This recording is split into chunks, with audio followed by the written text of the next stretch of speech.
So many games that I want to play on the channel. I wish I had some sort of guidance to help me decide.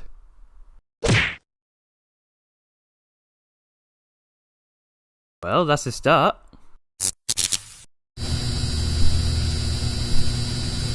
Greetings fellow flag caps and welcome to the Spectrum. If you're an American watching this, chances are by now you have learned about the Oregon Trail, a wagon route that spanned 2,170 miles connecting the Missouri River to the Oregon. Farmers and businessmen travelled the trail in attempts to claim free land and potentially find gold in California. Starting in 1811, the trail was set up by fur traders and could only be travelled by foot or horseback. In 1836, the first migrant wagon train was established. As time went on, more and more wagons were cleared for travel to go farther and farther west until reaching Willamette Valley, Oregon, and gaining its famous name. The trail wasn't without risk, however. Sickness, starvation, bandits, dysentery, and nature were all factors that could result in the death of one or all of your travelling party. Nowadays, the trail is not nearly as dangerous and is used to host a marathon named the Oregon Trail Run. It's still considered an important part of history as it gives details on how America expanded into what it is today. It's not too often that an historical event makes for a good game. World War II is the one that comes to mind often, but that's because war is the world's favourite spectator sport. But the Oregon Trail inspired a 1971 edutainment game simply named The Oregon Trail. And that is our first stopping point on our 1001 Games to Play Before I Die journey. The Oregon Trail series was originally created to teach children about what life was like for those who took on the task of the Oregon Trail. It proved to be a hit, but not because it taught children about the trail, because it doesn't, but because it was a video game you could play during school hours. In its first iteration in 1971, it was a simple text-based game, and fuck was it brutal. The game starts by asking how good of a shot are you. After choosing your skill level, you then have $700 to spend on your supplies for the trip. Asking for help on the game's startup tells you the uses for each item. Oxen determine your speed, food lowers your risk of getting ill, and ammo is used to defend yourself. Shopping done, it's time to start our long journey on the trail. What the shit? I'm 0 miles into my journey and I'm already being attacked by bandits? Okay, I guess I'll shoot one. I missed? I'm an ace marksman! So, not only was I immediately attacked by hostiles, someone was ill and I needed to use medicine on them, all before I've even got out the gate. Let's try some hunting, get some extra food for the journey. I missed again? Were you lying to me, game, when I picked that? Well, I want that extra food, so go hunting again. Finally, living up to my title at last. Oh god damn it. Here goes nothing. What? I missed again? And not only that, I ran out of bullets. I had 61. How could I fire 61 times and hit almost nothing? And now I'm dead. Fuck's sake. Starting run 2, this is the deceptive difficulty screen. Naturally, you would think that being an ace marksman would be the easiest. After reading the text more carefully, I noticed that it says that the better I claim to be, the faster I will have to shoot. This time, I took shaky knees and never missed a shot. How? Well, it's simple once you know. When you go to fire a gun, you need to type in the word it asks of you. Type it in quick enough and you will hit your target. With shaky knees, you get a few seconds, but with ace marksman, you only get a split second. With my newfound knowledge, I set off once again. Once you start the trail, the game will tell you the date, the current mileage, current supply count, and ask what you want to do and give you a number of options, not all of which are available every time. Hunting gives you a chance to get food at the cost of ammo. Continue advances you to the next day with no additional action, and stopping at a fort lets you resupply with increasingly higher prices. Whichever you choose, your next task is to decide how well you eat that day and have to decide if it's worth risking illness to save supplies or eat more to reduce the risk of it. The format stays the same throughout the game. Every day you are posed with a situation and must make choices to overcome them. Despite having solved my accuracy problem, the game still wouldn't take it easy on me. While I wasn't attacked instantly this time, my party kept getting ill and eating through my misc supplies to recover, despite us eating well.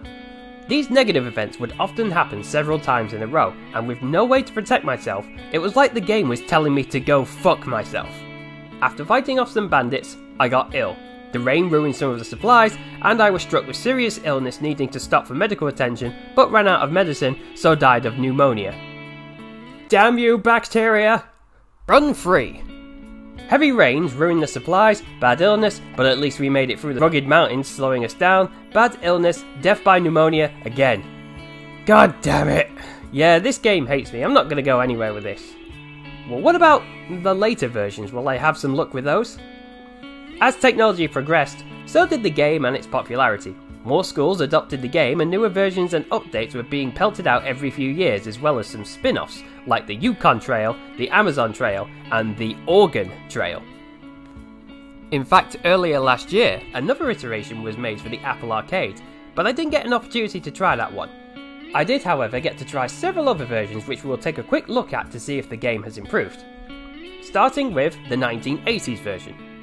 This one was a floppy disk version of the 1978 download version. For the most part, it is the same game, but visually the game has had an upgrade. The text is bigger now, features a map to show your progress along with basic animations. Bad events still happened, somewhat often, but they were easier to overcome and didn't eat your supplies as fast. The shooting mechanic had a massive change, turning from a text-based mechanic to a skill-based minigame. When hunting or fighting bandits, a target will move repeatedly across the screen. Pressing any key will fire your slow-moving bullet spread up the screen. Now, it requires timing and a bit of luck, as the target won't always keep the same speed as it moves and the hit detection is god-awful. You still need to choose what skill level of a shot you are, but this time it determines how many shots you get before the minigame ends. I got fairly far in this one before dying in one run to bandits while trying to flee, and the second run being stabbed because of lousy shooting. Hey, fuck you, game! I didn't make fun of your stuttery 2-frame animations, did I? Next up is the 1985-1990 versions for the Apple II. These ones are the exact same game bar a few improvements to the graphics, and, fun fact, this one can be played for free on the Visit Oregon website. According to the book, this one's the canonical version, which could also mean it's the most popular version as well. And to be honest, I can see why. These versions are a hell of a lot more advanced, featuring a bit more education in them and play a lot better. This time you don't need to choose how good of a shot you are, but how wealthy instead. Choosing a lower income based by profession would give you a better score at the end and you could find yourself in the top 10 in your school. You also get to name all 5 members of your posse. Beginning the game, you instantly see the changes. It now features imagery, you have more money to spend on supplies, new supplies to account for, and you need to decide when you're going to set off. A lot more planning and thought is needed, making it a lot more engaging with the player. With all these new features before you even start, it makes wanting to go on the trail even more exciting. Ah! Fucking hell! Yes, there's music now. Forgot to mention that. The gameplay is at a much faster pace too. Choosing from one of the many new options, your wagon will continuously move until you press enter or make a change in your plan, such as changing pace and viewing your map or until you hit a landmark on the trail, also with its own art and music. I was ready this time. Landmarks aren't just for show either. Some offer you opportunities to trade supplies and converse with other travellers for tips. And other times you will have to make a choice relating to a hazard that's in your way. You know what else is great? There are positive events that happen now. And there is a scaling difficulty. The journey started off well. Rivers were easy to cross, everyone was healthy, the weather was good, kept well supplied thanks to forts, and a better, if still janky, hunting minigame. Found the gravesite of a dyslexic person, and we're making good progress. I've got a good feeling about... Damn it, EP! In all seriousness though, I did do well. I made it up to the halfway point where I had to insert disc 2 with only one problem. After the difficulty began to slowly increase, negative events started appearing more often and slowed down the speed of the wagon. It broke. Veggie and EP got ill again, Sparkle and Pop broke a leg, and rivers were getting more dangerous. But I was determined that I would complete at least one Oregon Trail game, and it looked like this would be the one.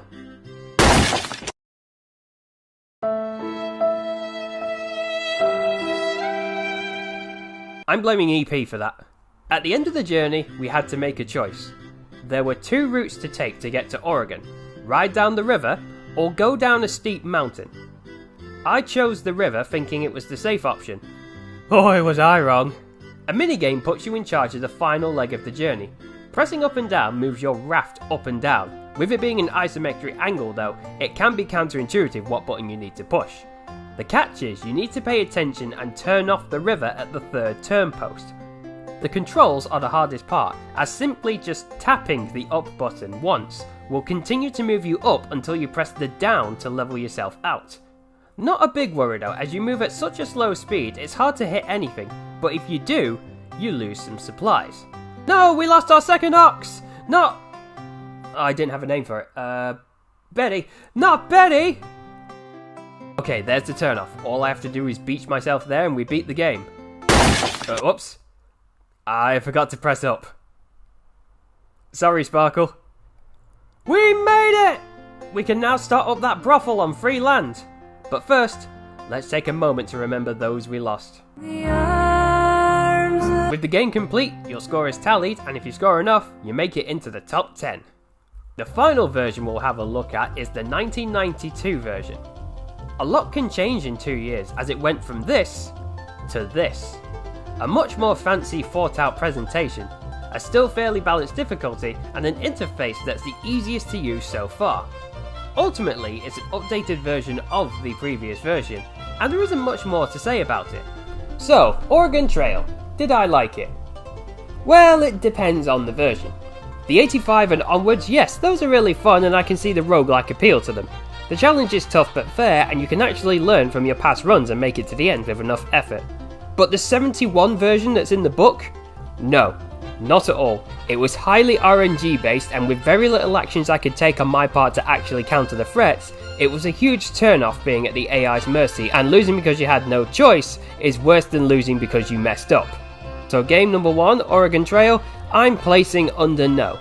What about you though? Have you played it? Did you enjoy it? If you have, please let your thoughts be known down below. And I also hope that you enjoyed this new installment of the new series. I'm really looking forward to doing this, and I'm hoping you guys will come on this journey with me. But until then, thanks everyone for coming, and remember you're always welcome at the Spectrum.